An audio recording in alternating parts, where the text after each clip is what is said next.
एक व्यक्ति एक जंगल से गुजर रहा था कि उसने झाड़ियों के बीच एक सांप फंसा हुआ देखा। सांप ने उससे सहायता मांगी तो उसने एक लकड़ी की सहायता से सांप को वहां से निकाला। बाहर आते ही सांप ने उस व्यक्ति से कहा कि मैं तुम्हें डसूंगा। उस व्यक्ति ने कहा कि मैंने तुम्हारे साथ अच्छा व्यवहार किया, तुम्हें झाड़ियों से निकाला और तुम मेरे साथ ही गलत करना चाहते हो। सांप ने कहा, हाँ, भलाई का जवाब बुराई ही है। उस आदमी ने कहा कि चलो किसी से फैसला कराते हैं। चलते चलते एक गाय के पास पहुंचे और उसको सारी बातें बताकर फैसला पूछा तो उसने कहा कि वाकई भलाई का जवाब बुराई ही है, क्योंकि जब मैं जवान थी और दूध देती थी तो मेरा मालिक मेरा ख्याल रखता था और चारा पानी समय पर देता था, लेकिन अब मैं बूढ़ी हो गई हूँ, उसने भी ख्याल रखना छोड़ दिया है। यह सुनकर सांप ने कहा, अब तो मैं डसूंगा।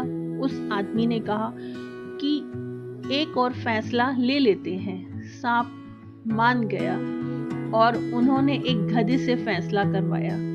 गधे ने भी यही कहा कि भलाई का जवाब बुराई है, क्योंकि जब तक मेरे अंदर दम था मैं अपने मालिक के लिए काम करता रहा। जैसे ही मैं बूढ़ा हुआ उसने मुझे भगा दिया। सांप उसको डसने ही वाला था कि उसने मिन्नत करके कहा कि एक आखिरी अवसर दो।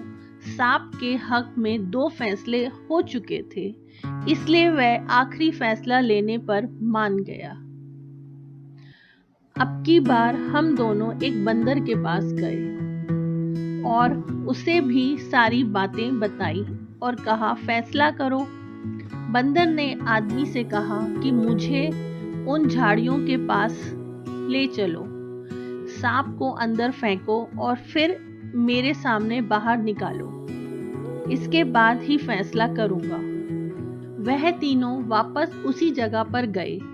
उस आदमी ने सांप को झाड़ियों में फेंक दिया और फिर बाहर निकालने ही लगा था कि बंदर ने कहा, मत निकालो, और कहा कि उसके साथ भलाई मत करो, यह भलाई के काबिल नहीं है।